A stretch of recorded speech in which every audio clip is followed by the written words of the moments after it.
नमस्कार। चलिए आज बात करते हैं इतिहास के एक ऐसे मोड़ की जो सिर्फ एक साल की कहानी नहीं है। ये एक ऐसी क्रांति थी जिसने भारत के भविष्य की दिशा ही बदल दी। ये कहानी है 1857 के उस महासंग्राम की। ये कोई मामूली विद्रोह नहीं था।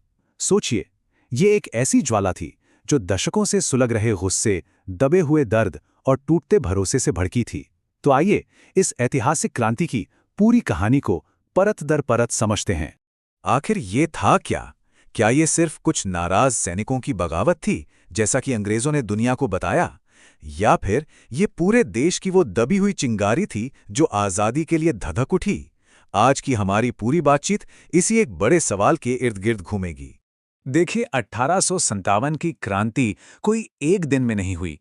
इसके पीछे थीं अंग्रेजों की वो नीतियां जो बरसों से धीरे धीरे एक मकड़ी के जाले की तरह पूरे भारत को जकड़ रही थीं। कहीं राजाओं को उनकी गद्दी से हटाया जा रहा था, तो कहीं किसानों से जबरदस्ती लगान वसूला जा रहा था और लोगों की धार्मिक भावनाओं को भी चोट पहुंचाई जा रही थी। और इसकी सबसे बड़ी वजहों में से एक थी लॉर्ड डलहौजी की हड़प नीति, या जिसे हम डॉक्ट्रिन ऑफ लैप्स के नाम से जानते हैं। मतलब साफ था, अगर किसी राजा का अपना बेटा नहीं है तो उसका राजपाट अंग्रेजों का हो जाएगा। गोद लेने की जो हजारों साल पुरानी परंपरा थी, उसे एक झटके में गैर कानूनी बना दिया गया। और इस नीति का असर बहुत ही जबरदस्त था।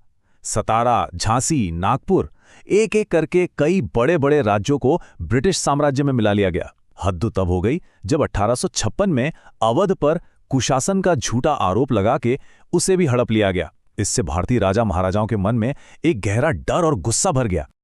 और बात सिर्फ राजाओं तक ही सीमित नहीं थी। अंग्रेजों की व्यापार नीतियों ने भारत के छोटे छोटे उद्योगों को पूरी तरह से बर्बाद कर दिया।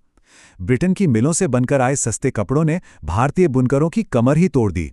नतीजा, लाखों कारीगर बेरोजगार हो गए और सारा बोझ खेती पर आ गया। जमीन के मामले में भी हालात बहुत खराब थे। अंग्रेजों ने एक इनाम कमीशन बनाया और ये कहकर हजारों जमींदारियों और जागीरों को छीन लिया कि उनके कागजात सही नहीं हैं। जरा इस आंकड़े पे गौर कीजिए, अकेले बंबई में ही 20,000 जागीरें जब्त कर ली गईं। जाहिर है, इससे जमींदारों में भी बहुत गुस्सा था। तो आप देख सकते हैं, माहौल एकदम तैयार था। राजनीतिक, आर्थिक, सामाजिक, हर तरफ से बारूद का ढेर इकट्ठा हो चुका था। बस एक चिंगारी की देर थी और वो चिंगारी बने एनफील्ड राइफल के नए कारतूस। हुआ यूं कि सेना में एक नई राइफल आई, एनफील्ड राइफल। इसके कारतूस को बंदूक में डालने से पहले दांतों से खींचकर खोलना पड़ता था। और फिर यह खबर आग की तरह फैल गई कि इन कारतूसों पर गाय और सूअर की चर्बी लगाई गई है। अब आप सोचिए, गाय हिंदुओं के लिए पवित्र है और सूअर मुसलमानों के लिए हराम। ये उनकी आस्था पर सीधा हमला था। और फिर चीजें बहुत तेजी से बदलीं। 29 मार्च को बैरकपुर में मंगल पांडे ने पहली आवाज उठाई। उन्हें फांसी दे दी गई, लेकिन आग बुझी नहीं बल्कि और भड़क गई। 10 मई को मेरठ में सिपाहियों ने बगावत कर दी, अपने साथियों को जेल से छुड़ाया और दिल्ली चलो का नारा लगाते हुए निकल पड़े। मेरठ से उठी ये चिंगारी देखते ही देखते पूरे उत्तर भारत में आग की तरह फैल गई। अब ये सिर्फ सिपाहियों का गुस्सा नहीं था, इसमें आम लोग, किसान, जमींदार, कारीगर सब शामिल हो गए। ये एक सैनिक विद्रोह से बढ़कर अब एक जन विद्रोह बन चुका था। अब हर क्रांति को एक चेहरे की, एक नेता की जरूरत होती है। विद्रोही सिपाही दिल्ली पहुंचे और वहां के बुजुर्ग मुगल बादशाह बहादुर शाह जफर को हिंदुस्तान का सम्राट घोषित कर दिया। भले ही वो सिर्फ नाम के सम्राट थे, लेकिन इस एक कदम ने इस बिखरे हुए विद्रोह को एक पहचान और एक प्रतीक दे दिया। और इसी आग से निकले कुछ ऐसे शूरवीर जिनकी बहादुरी की कहानियां आज भी हमारे दिलों में जिंदा हैं। और उस लिस्ट में सबसे ऊपर एक नाम आता है झांसी की रानी लक्ष्मीबाई का। जब अंग्रेजों ने उसी हड़प नीति के तहत उनके गोद लिए बेटे को झांसी का वारिस मानने से मना कर दिया, तो उन्होंने अंग्रेजी हुकूमत को सीधी चुनौती दे दी। उनका वो नारा, मैं अपनी झांसी नहीं दूंगी, आज भी हिम्मत और स्वाभिमान का प्रतीक है। और ये लड़ाई सिर्फ झांसी में नहीं लड़ी जा रही थी। अरे पूरा उत्तर भारत एक रणभूमि बन चुका था। कानपुर में नाना साहेब और उनके सेनापति तात्या टोपे ने मोर्चा संभाला। लखनऊ में बेगम हजरत महल ने कमान संभाली। और बिहार में तो 80 साल के कुंवर सिंह ने अंग्रेजों को नाको चने चबवा दिए। लेकिन कहानी में एक लेकिन भी था।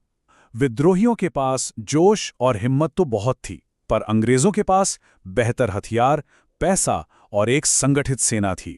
उन्होंने बहुत ही बेरहमी से इस विद्रोह को कुचलना शुरू किया। 1 साल से ज्यादा चले इस संघर्ष के बाद अंग्रेजों ने धीरे धीरे करके दिल्ली, लखनऊ, कानपुर सभी जगहों पर दोबारा कब्जा कर लिया। विद्रोह तो कुचल दिया गया, पर इसकी गूंज लंदन तक सुनाई दी। ब्रिटिश सरकार समझ गई कि अब चीजें पहले जैसी नहीं रह सकतीं। इसका सबसे बड़ा नतीजा था 1858 का भारत सरकार अधिनियम। इसके तहत ईस्ट इंडिया कंपनी का राज खत्म कर दिया गया।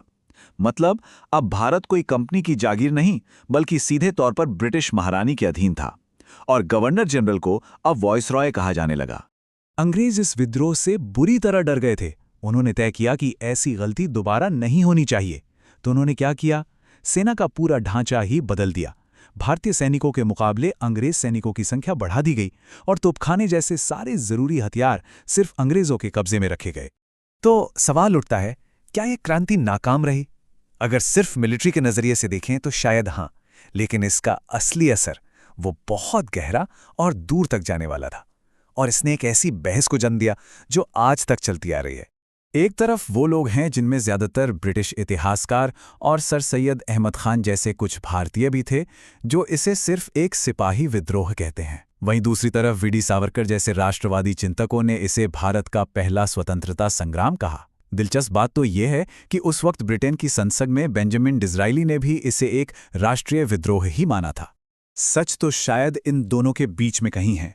ये एक सैनिक विद्रोह के तौर पर शुरू जरूर हुआ, लेकिन बहुत जल्द इसने एक जन आंदोलन का रूप ले लिया। और भले ही अपने मकसद में तुरंत कामयाब नहीं हुआ, लेकिन इसने वो कर दिखाया जो पहले कभी नहीं हुआ था। इसने पहली बार राजा, किसान, हिंदू, मुसलमान सबको एक विदेशी दुश्मन के खिलाफ एक साथ लाकर खड़ा कर दिया। इसने भारत के लोगों में एक नई चेतना जगाई। 1857 की क्रांति ने अंग्रेजों को यह साफ साफ समझा दिया था कि भारत पर अब सिर्फ तलवार के दम पर राज नहीं किया जा सकता। ये वो चिंगारी थी जिसने आगे चलकर आज़ादी की बड़ी लड़ाई की नींव रखी। तो सवाल वही है कि हम इसे कैसे याद रखें? एक नाकाम